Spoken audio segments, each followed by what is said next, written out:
షాకూల్ and Nagamani గారు చాలామంది students ఏమంటారంటే రోజుకి 14 గంటలు చదవాలి, 15 గంటలు చదవాలి అంటుంటారు. కొంతమంది ర్యాంకర్లు కూడా నాకు తెలిసి వివిధ యూట్యూబ్ ఇంటర్వ్యూల్లో యావరేజ్గా సింపుల్గా ఒక్క మాటలో మీరు చెప్పగలరా రోజుకి ఎన్ని గంటలు చదివితే ఒక స్టూడెంట్కి సరిపోతుంది? నా పర్సనల్గా అయితే ఒక 8 hours 9 hours వరకు సరిపోతుంది నా ఫీల్. అంటే ఎవ్రీడే ఆదివారాలు సెలవు తీసుకుంటున్నా? లేదు సార్, ఎవ్రీడే పెట్టాలి సార్. కన్సిస్టెన్సీ అనేది చాలా ఇంపార్టెంట్ మనకి. ఎప్పుడైనా 1-2 సందర్భాల్లో తప్ప అంతే సార్. రోజుకి 8 to 9 hours. 8 to 9 hours. Okay. అంటే 8 to 9 hours ఒక స్టూడెంట్ చదువుతూ వెళ్తుంటే అంత గ్రాస్పింగ్, అంత కాన్సన్ట్రేషను, అంత ఇంటెన్సిటీ, అంత రిసీవింగ్ ఉంటుందంటారా? ఉంటుంది సార్. మనం నార్మల్గా ఒక డేలో చూసుకుంటే ఈ 24 hours we can easily break sir. 3 hours చదవచ్చు, 4 hours చదవచ్చు, బ్రేక్ తీసుకోవచ్చు, ఒక 2-3 hours మళ్ళీ వెనక్కి రావచ్చు. సో మనం వినటానికి అలా ఉంది, కానీ 8 to 9 hours is easily achievable sir. And also it's all about quality. షాకుల్ 8 to 9 hours ఇవ్వాలా, ఇవ్వక తప్పదా? అలా ఏం లేదు సార్. కాదు, to cover the subjects 8 to 9 hours ఇవ్వాలా? అది ఒకటి ఇస్తే ఎన్నాళ్ళలో కవర్ చేసుకోవచ్చు? అది మనం క్రోనాలజీ చూసుకోవాలి సార్. ఇప్పుడు ఒక ఆస్పిరెంట్ క్రోనాలజీ చూసుకుంటే వాళ్ళ ఎడ్యుకేషన్ అయిపోయిన తర్వాత ముందు కోచింగ్కి వెళ్తారు. కోచింగ్కి వెళ్ళినప్పుడు it depends on the schedule of the coaching. అది అయిపోయింది కోచింగ్ టైంలో కాకుండా పోనీ. అవును సార్, కోచింగ్ కాకుండా ఎప్పుడైతే మనం సెల్ఫ్ స్టడీకి వస్తామో, సెల్ఫ్ స్టడీకి వచ్చినప్పుడు రివిజన్ చేసుకుంటా, కరెంట్ అఫైర్స్ అప్డేట్ చేసుకుంటా ఈజీగా ఒక 8 hours వరకు పెట్టచ్చు sir. 8 to 9 hours. 8 to 9 hours వరకు పెట్టచ్చు సార్ ఈజీగా. అంతకన్నా అక్కర్లేదు, అంతకన్నా తక్కువ అయితే అంత సేఫ్ కా? అంతే సార్. మీ టేక్ దీని మీద? It is subjective sir actually. సబ్జెక్టివే, జనరలైజ్ చేస్తాను. So 8 to 9 hours will be fine sir. That's the beauty of UPSC preparation sir. ఇన్ని డిఫరెంట్ సబ్జెక్ట్స్ ఉన్నప్పుడు నీకు ఏ సబ్జెక్ట్ ముట్టుకున్నా నీకు బోర్ అయితే కొట్టదు sir. if you have the curious mind that I have to learn, నీకు నువ్వు 10 hours కూర్చున్నా కూడా నువ్వు 10th hour కి కూడా ఈక్వల్ డెడికేషన్, ఫస్ట్ అవర్కి ఏ డెడికేషన్తో చదువుతున్నావో 10th hour కి కూడా అదే డెడికేషన్తో నువ్వు చదువుతావు sir. Because you will be curious to understand what is this concept. Different, it is a vast syllabus కదా సార్. సో నువ్వు ఈరోజు 3 subjects తీసుకున్నా, 3 subjectsకి నువ్వు 3 hours ఇన్వెస్ట్ చేసినా that is 9 hours. 9 hours of content in your brain. నువ్వు అది process చేసుకోవడానికి ఇంకో 1 hour తీసుకోవచ్చు. That won't hurt you or anything. కాబట్టి నువ్వు ఇంకా హోల్ అండ్ సోల్ దీనికి ఇచ్చేసావు కదా సార్. సో 10 hours నువ్వు ఇన్వెస్ట్ చేయడం ఈజ్ వెరీ. రోజుకి 9 hours ఒక ఎంప్లాయీ కానీ ఒక హౌస్ వైఫ్ కానీ కుదరదు కదా, వాళ్ళు ఏం చేయాలంటారు మరి? అలాంటప్పుడే సార్ మెంటర్షిప్ అన్నది హెల్ప్ అవుతుంది. వాళ్ళు రూల్ అవుట్ చేసేస్తారు కదా సార్. ఇప్పుడు నువ్వు 6 గంటలు చదవమ్మా, ఈ 6 గంటలు ఇది చదవమ్మా అని చెప్పేస్తారు. So that will help them. కాబట్టి that will help them. So రోజుకి 6-7 hours చదివినా కూడా సరిపోతుంది అప్పుడు. ఓకే, ఓవరాల్గా మాత్రం 7 to 8 is the ideal time that you have to invest. ఎన్నాళ్ళు అలా చదివితే ఎన్నాళ్ళలో మొత్తం కోర్సు ఒక రీడింగ్ అవుతుందంటారు? అలా చెప్పలేం కదా సార్. ఇప్పుడు మనం ఒక రోజు చదువుతాము, ఒక రోజు 7 hours చదువుతాము, ఇంకొక రోజు 5 hours చదవచ్చు, నెక్స్ట్ డే 9 hours చదవచ్చు. అలా we will change our study timings. కాబట్టి మన పేస్ మనకు తెలిసి ఉండాలి, ఎంతవరకు మనం ప్రోగ్రెస్ అవుతున్నాము అన్నది చూసుకోవాలి తప్ప ఎగ్జామ్కి మనం రెడీ అయ్యామా లేదా అని ఏదో ఎగ్జామ్కి 6 months ముందే నేను మొత్తం చదివేశాను అయిపోయింది, నేను ఇంకో సెకండ్ రివిజన్ స్టార్ట్ చేస్తాను అనడం కంటే నీకు కాన్సెప్చువల్ క్లారిటీ ఎంత ఉంది, నువ్వు మళ్ళీ చదివితే ఇంకా క్లియర్ అవుతావా లేకపోతే ఇంకా నీకు డౌట్స్ మిగిలిపోయాయా, దాన్ని బట్టి నువ్వు చదువుకుంటావు. కాబట్టి ఇట్ డిపెండ్స్ ఆన్ ద. నేను ఏం చేశానంటే ఇది కనెక్ట్ వారితోటి కలిసి నేను ఒక ప్లానర్లా తయారు చేశాను. Okay sir. 365 days. Okay sir. మనకి ancient India, medieval India, modern India, world history, post independence, culture, geography, social issues, polity, governance, international relations, economy, environment, disaster management, internal security, science and technology, biology, CSAT, essay, ethics, ఇట్లా మొత్తం సబ్జెక్టులు చూస్తే నాకు తెలిసి around 20 ఉంటాయి. ఒకటి overlap అయితే 20 అన్నాను. 20 సబ్జెక్టులలో నేనేం చేశానంటే మేజర్, మైనర్, మిడ్ అని 3 రకాల కేటగిరీ చేశాను నేను. Okay sir. మేజర్ సబ్జెక్ట్ అంటే ఉదాహరణకి history, economy, polity, geography, science and tech. Okay. Minor అన్నప్పుడు world history, in post independence, లేకపోతే డిజాస్టర్ మేనేజ్మెంట్, ఇట్లాంటివి. సెక్యూరిటీ అయ్యారు. ఇట్లా మేజర్, మైనర్, మిడ్ అని 3 రకాల కేటగరైజ్ చేశాను నేను. Okay okay. మైనర్కి తక్కువ టైం ఇచ్చినా కూడా సిలబస్ అయిపోతుంది. అవును సార్. మేజర్కి ఏమో ఎక్కువ టైం ఇస్తేనే కానీ సిలబస్ అవ్వదు. మధ్యస్థంగా ఓకే. మైనర్కి అసలు పుస్తకాలే చదవాల్సిన అవసరం లేకుండా కూడా చిన్న మెటీరియల్ తోటి మైనర్ని, ఉదాహరణ వరల్డ్ హిస్టరీ ఉందండి, అసలు వరల్డ్ హిస్టరీకి పుస్తకాలు చదవలేదంటాను నేను. ఒక 20 పేజీలు ఎదురుగా చక్కగా మంచి మెటీరియల్, అందులో ఏముంది, world war 1, world war 2, industrial relations, communism అంటే ఏంటి, క్యాపిటలిజం అంటే ఏంటి, సోషలిజం అంటే ఏంటి, French revolution, American revolution, Chinese revolution, Russian revolution అయిపోయింది. ఇట్లా ఏవైతే కన్ఫైన్డ్ సిలబస్ ఉండి, లిమిటెడ్ సిలబస్ ఉండి, పుస్తకాలు కూడా చదవాల్సిన అవసరం లేని వాటిని మైనర్ చేశాను. సో తక్కువ టైం దేనికి ఇవ్వాలో తెలుసుకో, ఎక్కువ టైం దేనికి ఇవ్వాలో తెలుసుకో, అనవసరంగా దీనికి దానికి చేసుకోకు. అలా ఎన్సీఆర్టీ పుస్తకాల్లో కూడా అన్ని చదవాల్సిన అవసరం లేదు, కొన్ని చదివితే సరిపోతుంది. కొన్ని చదవకపోయినా కూడా మనం హాయిగా దాన్ని స్కిప్ చేసినా పర్వాలేదు. చాదస్తంగా వెళ్ళాల్సిన అవసరం లేదు. ఎక్కడ చాదస్తంగా వెళ్ళక్కర్లేదు, ఎక్కడ ఎక్కువ చదవాలి, ఎక్కడ తక్కువ చదవాలి. కొన్ని అసలు పుస్తకాలు చదవాల్సిన అవసరం లేకుండా కరెంట్ అఫైర్స్ తోటే, ఉదాహరణకి ఇంటర్నల్ సెక్యూరిటీని లేకపోతే డిజాస్టర్ మేనేజ్మెంట్, నా దృష్టిలో ఏవి చదవద్దబ్బా, కరెంట్ అఫైర్స్ సరిపోతుంది. ఇట్లా కరెంట్ అఫైర్స్తో మాత్రమే సరిపోతే ఏమున్నాయి, మైనర్ పార్ట్లు ఏమున్నాయి, పుస్తకాలు చదవాల్సిన అవసరం లేకుండా కవర్ అయ్యేవి ఉన్నాయి, తక్కువ అవర్స్ పెట్టినా కూడా కవర్ అయ్యేవి ఉన్నాయి, ఎక్కువ అలా మొత్తం అంతా చేసి. అండ్ ఏది ముందు చదివితే ఏ తర్వాత చదివితే ఈజీ అవుతుంది, తొందరగా గ్రాస్ప్ అవుతుంది. సాధారణంగా జాగ్రఫీని ముందు ఎప్పుడు పెట్టుకోకూడదు, జాగ్రఫీ కొంచెం లేట్గా చదివితే మంచిది. హిస్టరీ ముందు చదవాలి. అలాగే మనందరికీ ఉన్న చిక్ ఏంటంటే, మొదట ఒక హిస్టరీయో, కల్చరు, ఎకనామిక్స్, పాలిటీ స్టార్ట్ చేస్తాం, 2 నెలలు విపరీతంగా చదువుతాం, ఆ తర్వాత 2 మళ్ళీ గ్యాప్ ఇస్తాం, ఆ తర్వాత మళ్ళీ స్టార్ట్ చేస్తాం, మళ్ళీ హిస్టరీ స్టార్ట్ చేస్తాం. ప్రతి బ్రేక్ తర్వాత స్టార్ట్ చేసే సబ్జెక్టులు మళ్ళీ అవే ఉంటాయి, మీద ఎప్పటికీ టచ్ చెయ్యం. ఇలా కాకుండా ఒక ఫుల్ మీల్స్ ఆర్గనైజ్డ్గా ఎలా ఉండాలి అని చేసి నేను ఏం చేశానంటే 365 రోజుల పాటు ఏ రోజు స్టూడెంట్ ఏం చదవాలో రాసేందులో హిస్టరీ ఎప్పుడు చదవాలి. దీంట్లో ఏం చేశానంటే, నేను అసలు ఏమేమి సబ్జెక్టులు ఉన్నాయి, వాటిలో ఏమేమి పుస్తకాలు చదవాలి, మళ్ళీ ఎన్నేసి చాప్టర్లు ఉన్నాయి, ఏ పుస్తకాన్ని కంబైన్డ్గా చదవాలి. కంబైన్డ్గా చదివితే ఈజీ అయిపోతుంది. అండ్ చాప్టర్స్ ఎన్ని ఉన్నాయి, ఏ పుస్తకంలో ఎన్ని చాప్టర్లు ఉన్నాయి అని డిజైన్ చేసి 365 రోజుల్లో దీన్ని ఒక 6 సెమిస్టర్లుగా, సెమిస్టర్ 1, సెమిస్టర్ 2, సెమిస్టర్ 3 అని డివైడ్ చేసి, సెమిస్టర్కి మధ్యన ఒక 1 వీక్ గ్యాప్ ఉండేలా చేసి, ప్రతి ఆదివారం చదవాల్సిన అవసరం లేకుండా, అంటే 52 ఆదివారాలని తీసేసి ఎప్పుడు టెస్ట్ సిరీస్ స్టార్ట్ చేయాలి కూడా ఇందులో నేను రాశాను. మీరు ఏ డేని ఓపెన్ చేస్తే ఆ డే ఏ లెసన్, ఉదాహరణకి నేను డే 180 ఓపెన్ చేశాను అనుకోకుండా, హిస్టరీ 11-3 అని పెట్టాను. అంటే హిస్టరీలో 11th క్లాస్ ఎన్సీఆర్టీలో 3rd లెసన్ చదవాలి ఆ రోజున. అంత ముందు రోజు ఏంటంటే history 11th class 2nd lesson చదవాలి. ఇక్కడ జాగ్రఫీలో 10th క్లాస్లో 7th లెసన్ చదవాలి. అంత ముందులో చూడండి, జాగ్రఫీ 10th క్లాస్లో 6th లెసన్ చదవాలి. ఇలా మీరు నమ్మరు, ఏ రోజు ఏం చదవాలో 365 రోజుల పాటు. ఇదిలో ఇంకో బ్యూటీ ఉంది, రివిజన్ కావాలన్నా దీన్నే వాడచ్చు, ఫస్ట్ టైం రీడింగ్ కావాలన్నా ఇదే వాడచ్చు. మీరు ఎక్కడైనా కోచింగ్ తీసుకోండి, ఇది సూటబుల్ అయ్యేలా చేశాను. మన దగ్గర కోచింగ్ తీసుకున్నా, మన దగ్గర మెంటరింగ్ తీసుకున్నా, అలా మొత్తం దాదాపు నేను ఒక 5 నెలల పాటు ఏ పని పెట్టుకోకుండా మాత్రమే చేసి దాదాపు 7-8 వెర్షన్లు రాసిన తర్వాత ఇది వచ్చింది యాక్చువల్గా. అప్పుడు మీరు గమనించారు, ఒకే ఒక సింగిల్ క్యాలెండర్లో 100 ఏళ్ల క్యాలెండర్స్ అలాగా ఎలా చేసినా సార్.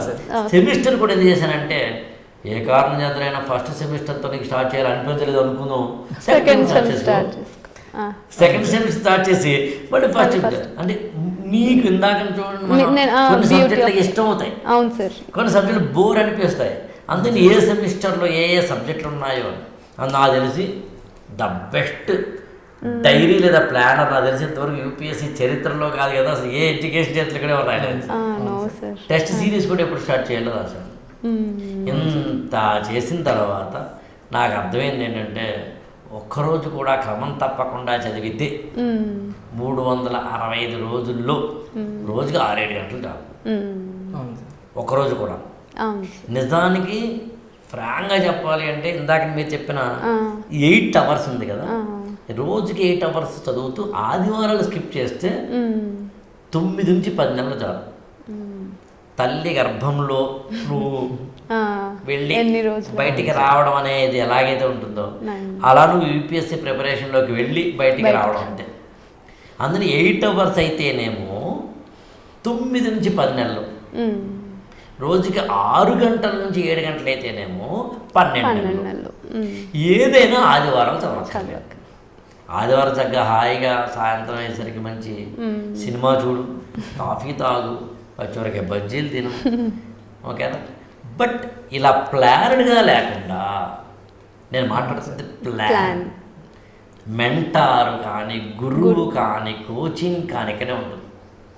కోచింగ్ సెంటర్ వాళ్ళు కూడా ఇలా ప్లాన్ చేసుకుంటారు. ఎందుకు చేసుకోరు? వాళ్ళు బయాలజీకి ఎన్ని క్లాసులు చెప్పించాలి, వరల్డ్ హిస్టరీకి ఎన్ని క్లాసులు చెప్పించాలి, ఎకానమీకి ఎన్ని క్లాసులు చెప్పించాలి, పాలిటీకి ఎన్ని క్లాసులు చెప్పించాలి, వాళ్ళు ఎప్పుడు ప్లాన్ తీసుకోకుండా ఎవరిని పడితే వాళ్ళు లోపల అక్కడ ప్లాన్ తీసుకుని ఇంకో కారణం ఉంది, పెర్ అవర్ ఇంత ఇవ్వాల్సి వచ్చినప్పుడు అవర్లీ కూడా బడ్జెట్ వేసుకుంటారు కదా. సో అందుకని నేను చాలా స్పష్టంగా చెప్తానంటే ఈ ఒక్క డైరీ చాలు చదవడానికి. ఇలా ప్లాన్ చేసుకుంటే రోజుకి ఇందాక మనం మాట్లాడుకున్నట్టుగా కాస్త అటు ఇటుగా నాకు తెలిసి రోజుకి ఒక 7 నుంచి 8 గంటలు, మ్యాక్స్ 6 నుంచి 7 గంటలు మినిమం. ఒక్కొక్క సందర్భాల్లో టైంని బట్టి 9 గంటలు. ఏం చదవాలో తెలుసుకుందాం, ఏం చదవకూడదు తెలుసుకుందాం, ఎంత చదవాలో తెలుసుకుందాం, ఎంత చదవకూడదు తెలుసుకుందాం. పెద్ద కష్టమే కాదు. మనం చేసిన మిస్టేక్ ఏంటి, చదవక్కర్లేదు అన్న ఈ వరల్డ్ హిస్టరీ లాంటివి, పోస్ట్ ఇండిపెండెన్స్ లాంటివి ఏమో ఎన్సీఆర్టీ పుస్తకాల్లో మీరు ఎప్పుడు చూసేలేదు కానీ వరల్డ్ హిస్టరీ ఎక్కువ ఉంటుంది. అంత అక్కర్లేదు. అది నేనే ఉంటానంటే ఎన్సీఆర్టీలో ఉన్న వరల్డ్ హిస్టరీ, పోస్ట్ ఇండిపెండెన్స్ అనే వాటిని కావాలంటే ఒక సింగిల్ రీడింగ్ తోటి నోట్స్ తయారు చేసుకో, ఆ తర్వాత పుస్తకాలు పక్కన పెట్టి. చిన్న లాజిక్ అది స్టూడెంట్కి తెలియదు, ఫ్యాకల్టీ చెప్పాల్సిందే, మెంటర్ చెప్పాల్సిందే. చాలా మంచి ఆలోచన సార్. ఎందుకంటే కన్సిస్టెన్సీ ఇస్ ద కీ ఇప్పుడు ఈ ప్రిపరేషన్లో అనేది. సో కోచింగ్ ఫేజ్లో ఉన్నప్పుడు ఎలాగైనా సరే క్లాసెస్కి వెళ్తాం, అటెండ్ అవుతాం, కానీ ఈ సెల్ఫ్ స్టడీకి వచ్చేసరికి ఆ కన్సిస్టెన్సీ అనేది మిస్ అవుతుంది సార్. మధ్యలో బ్రేక్స్ తీసుకోవడం, ఫ్లో మిస్ అవడం అవుతుంది సార్. సో ఇలాంటి డైరీస్ పెట్టుకొని ఒక మెంటర్ని పెట్టుకొని మనం కన్సిస్టెంట్గా ఈరోజు ఇది చేస్తామని వెళ్తే రిజల్ట్స్ అనేది చాలా ఫాస్ట్గా వస్తాయి సార్. ఇక్కడ ఇంకోటి ఏంటంటే చాలామంది చేసే అతిపెద్ద మిస్టేక్ ఏంటంటే ఓ రోజు ఎక్కువ చదువుతారు. అవును సార్. నైట్ అవుట్ చేసి చదువుతారు, మళ్ళీ 1 వీక్ చదవాలి. అది వెరీ రాంగ్. అలాగే కొంతమంది మూడ్స్ స్వింగ్ అనే పదం వాడతారు. నాకు ఇవాళ మూడ్ లేదండి చదవడానికి. అది మానవుడిగా మనకి ఎమోషనల్ ఇంబ్యాలెన్స్, మూడ్ స్వింగ్ సహజం, whether it is biological or whether it is psychological. కానీ దానికి అతీతంగా ఉండగలిగిన కెపాసిటీ. రేపొద్దున ఐఏఎస్ ఆఫీసర్ అయిన తర్వాత నాకు నిద్ర వస్తుంది, నేను పడుకుంటాను, నేను వెళ్ళను డ్యూటీకి అంటే అవ్వదు కదా సార్. ఒక రివర్ సైడ్ జిల్లాకి మీరు కలెక్టర్, వరదలు వస్తున్నాయంటే లేదంటే మా మరదలతో అంతే కదా. అవును సార్, ఐఏఎస్ అయిన తర్వాత that is what I told sir. It is like a way of life. నువ్వు ఐఏఎస్కి ప్రిపేర్ అవుతున్నావు అంటే నువ్వు లైఫ్ని ఎలా బతకాలి అన్నది నువ్వు నేర్చుకుంటున్నట్టే. ఇంకా life is bigger than IAS. అదే అసలు నువ్వు లైఫ్ని కనుక క్యాన్వాస్లో ఆలోచించినప్పుడు అదే అప్లై చేస్తే సివిల్స్కి అయిపోతుంది. వేరే అవసరమే లేదు యాక్చువల్గా. కన్సిస్టెంట్గా ఫ్రెండ్స్ ఉండకూడదు. నేను నమ్మేది ఫ్రెండ్స్ ఉండకూడదు, సోషల్ మీడియా ఉండకూడదు, టైం పాస్, టైం వేస్ట్ అనే 2 ప్రోగ్రాంలు పెట్టుకోకూడదు. నిరంతరము పుస్తకాలతో కూర్చోక్కర్లేదు. కానీ ఎక్స్టర్నల్ మోటివేషన్ కానీ ఎక్స్టర్నల్ ఎంటర్టైన్మెంట్ కానీ నీకు ఎన్హాన్స్ చేస్తుంది ఎనర్జీని మాత్రం అనుకోకూడదు. నీకు ఒక మెడిటేషను, పుస్తకం చదవడం ద్వారాను, గార్డెనింగ్లోనూ, టెంపుల్కి వెళ్ళడం ద్వారాను, వాకింగ్ ద్వారాను, జిమ్కి వెళ్ళడం ద్వారాను, మదర్ తోటి మాట్లాడడం ద్వారాను, నాన్నతోటి స్పెండ్ చేయడం ద్వారాను, నీకు ఎక్కడో ఒక చోట ఉంటే నాకు అభ్యంతరం లేదు, కానీ ఎండ్ పాయింట్ మాత్రం నీకు నువ్వే ఫ్రెండ్ అవ్వాలి, నీకు నువ్వే గిఫ్ట్ అవ్వాలి. అప్పుడు నాకు తెలిసి యూపీఎస్సీలో ఎక్కువ ఆ పర్సనాలిటీకి అడ్వాంటేజ్ ఉంది అని నమ్ముతాను నేనైతే. మాట్లాడుతుంది ఒక genuine sincere student case study లాగా. ప్రిపరేషన్ స్టార్ట్ చేస్తారు, 1 year పాటు కోచింగ్ తీసుకున్నాడు, తీసుకుందా అమ్మాయి. ఒక 1 year సెల్ఫ్ స్టడీ చేశారు, అంటే అన్ని రివిజన్స్ అన్నీ అయిపోయినాయి. Very sincere student. Exam attempt ఇచ్చారు, ప్రిలిమినరీ ఫెయిల్ అయింది. మళ్ళీ అటెంప్ట్ ఇచ్చారు, సరే ప్రిలిమినరీ పాస్ అయింది కానీ మెయిన్స్ ఫెయిల్ అయింది. పోనీ ప్రిలిమినరీ పాస్ అయ్యి మెయిన్స్ పాస్ అయ్యి ఇంటర్వ్యూ దాకా వాళ్ళు ఇంటర్వ్యూలో ఫెయిల్ అయ్యి మళ్ళీ ప్రిలిమినరీ రాయాల్సి వచ్చింది.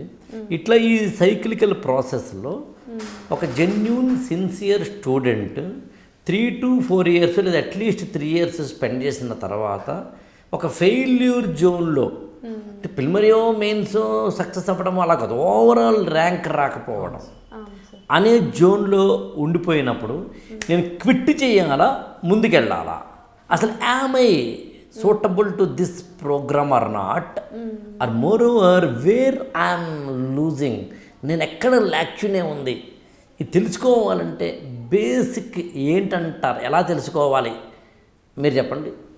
Okay sir, so first of all continue చేయాలా క్విట్ చేయాలా అన్న క్వశ్చన్ ఏదైతే ఉందో, వాళ్ళు ఒక పాయింట్ వరకు క్లియర్ చేశారు, మెయిన్స్కి వెళ్ళారు, ఇంటర్వ్యూ ఇచ్చారంటేనే they have that in them sir. So ఒక స్టెప్ ముందుకు వెళ్ళారంటేనే అట్లీస్ట్ వాళ్ళు ఎంత కొంత ఎఫర్ట్స్ పెట్టారు, ఎంత కొంత సక్సీడ్ అయ్యారు. సో నా పర్సనల్ చూసుకుంటే ఇప్పుడు ఆల్మోస్ట్ నేను కూడా అదే ఫేజ్లో ఉన్నాను కాబట్టి నాకైతే లేదు, నా ఎఫర్ట్స్ అనేది రైట్ వేలో పెట్టాను, నేను ఆల్మోస్ట్ పెట్టాను, అక్కడ దాకా వెళ్ళి నేను వెనక్కి వచ్చాను అంతే. సో 80% వరకు నేను సక్సీడ్ అయ్యాను కాబట్టి వెనక్కి రావడం కంటే ఆ 20 ముందుకు వెళ్ళాలి అన్న ఆలోచన నాకు ఉంటుంది సార్. కానీ ఇప్పుడు మీరు అన్నట్టు ఎక్కడైతే ఫెయిల్ అవుతున్నామో, ఎక్కడైతే ఈ మెకానిజమ్స్ ఏవైతే మనకి సరిగ్గా లేవో దానికి అగైన్ మనం సెల్ఫ్గా చేసుకోవాలి. సెల్ఫ్గా చేసుకొని మనం సరిగ్గా ఫెయిల్ అవుతున్నాము అనుకుంటున్నప్పుడు ఎక్స్టర్నల్గా we have to follow someone sir. ఒక మెంటోర్ కానీ గురువు కానీ ఎవరో ఒకరిని పెట్టుకొని వాళ్ళ గైడెన్స్ తీసుకొని వాళ్ళు మనకి అనాలిసిస్ ఇచ్చి వాళ్ళు మనకి క్రిటికల్గా అనలైజ్ చేస్తే అప్పుడు సక్సెస్ అయ్యే ఆప్షన్స్ ఎక్కువ ఉంటాయని నేను బిలీవ్ చేస్తాను సార్. మీరేమంటారు? The same thing sir. అంటే ఇప్పుడు ఎన్నో ఫ్యాక్టర్స్ ఫేవర్ చేస్తేనే మనం సక్సెస్ అవుతాము అన్నది నేను నమ్ముతానని ఇందాక కూడా చెప్పాను. కాబట్టి ఇట్ ఈస్ లైక్ ఇప్పుడు నేను ఇంత ఎఫర్ట్ పెట్టాను, నేను ప్రిలిమ్స్ క్వాలిఫై అవ్వట్లేదు అన్నా కూడా మీకు ఆ బర్నింగ్ డిజైర్ అన్నది ఒకటి ఉంటుంది కదా సార్. నేను ఒక మోటివ్ పెట్టుకున్నాను, ఆ మోటివ్ కోసమే నేను వర్క్ చేస్తున్నాను అన్నది మనకు తెలియాలి సార్.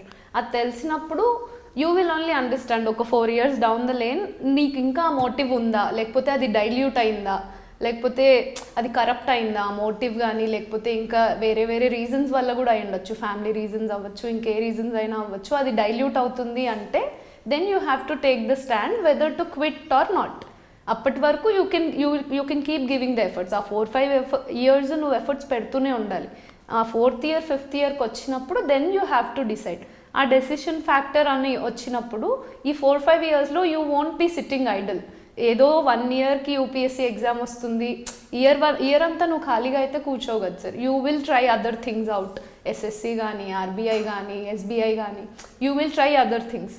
అందులో నువ్వు సక్సీడ్ అయ్యావనుకోండి, మీరు అందులోకి వెళ్ళిపోతారు. అందులోకి వెళ్ళిపోయి తర్వాత మీరు యూపీఎస్సీ చేయాలా లేదన్నది ఇంకా మీ పర్సనల్ చాయిస్. ఇప్పుడు ఫర్ ఎగ్జాంపుల్ నేను ప్రిపరేషన్లోనే ఉంటూ నేను మాస్టర్స్ చేశాను.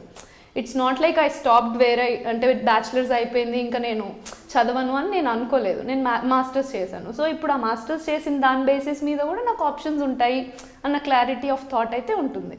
సో ఆ బర్నింగ్ డిజైర్ ఎంతవరకు ఉంది, అది డైల్యూట్ అవుతుందా, డైల్యూట్ అవుతుంటే నేను డైల్యూట్ అవుతున్నా కూడా నేను ఇంకా ముందుకెళ్ళాలనుకుంటుంటే ఇంకా ఎన్ని ఇయర్స్ వెళ్ళగలను, ఒక 2 years ఇంకా నేను పుష్ చేసుకుని ఉండగలనా, లేదు నాకు అంత సపోర్ట్ ఉండట్లేదు అంటే నేను ఇక్కడ క్విట్ చేయాలా అన్న డెసిషన్ మేకింగ్ అప్పుడు తీసుకోవాల్సి వస్తుంది.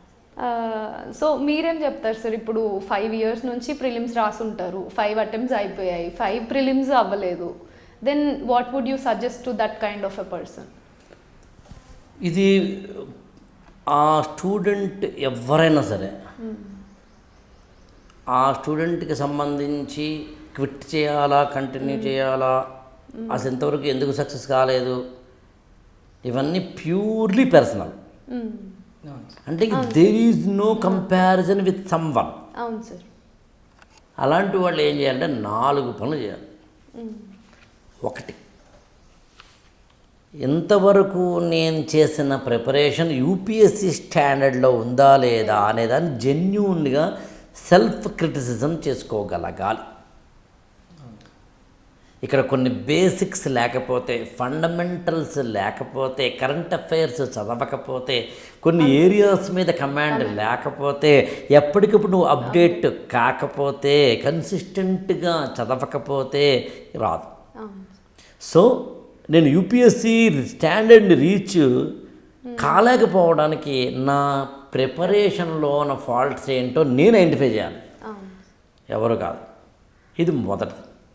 2, సిట్ విత్ ఎ మెంటార్, కూర్చో, discuss with him or her whatever నీ ప్రిపరేషన్లో ఉన్న ఫాల్ట్స్ ఏంటి, నువ్వు ఫౌండేషన్ యొక్క ఫాల్ట్స్ ఏంటి, నువ్వు అసలు కోచింగ్ తీసుకున్నావా లేదా, బిగినింగ్లో చేసిన మిస్టేక్స్ ఏంటి, ఆప్షనల్లో చేసిన మిస్టేక్స్ ఏంటి, అసలు నీ మొత్తం ప్రిపరేషన్లో నువ్వు చేసిన ప్రతి ఒక్క మిస్టేక్ని జెన్యూన్గా సిన్సియర్గా నీ యొక్క ఫ్యాకల్టీ తోటి లేకపోతే కనుక మెంటార్ తోటి డిస్కస్ చేయి.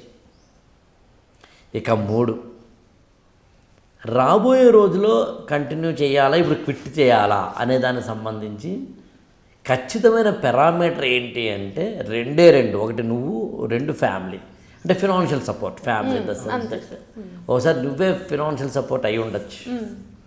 అలా అనుకున్నప్పుడు సార్ నేను ఎంత పట్టరాదు పట్టిన విడవరాదు ఎన్నేళ్ళైనా ఇందులో ఉండగలను సార్ అనే మెంటాలిటీయా, ఇంకా నేను ఎగ్జాస్ట్ అయిపోయాను సార్ నా వల్ల కాదు సార్ ఐ వాంట్ క్విట్ అనే మెంటాలిటీలో ఉన్నావా?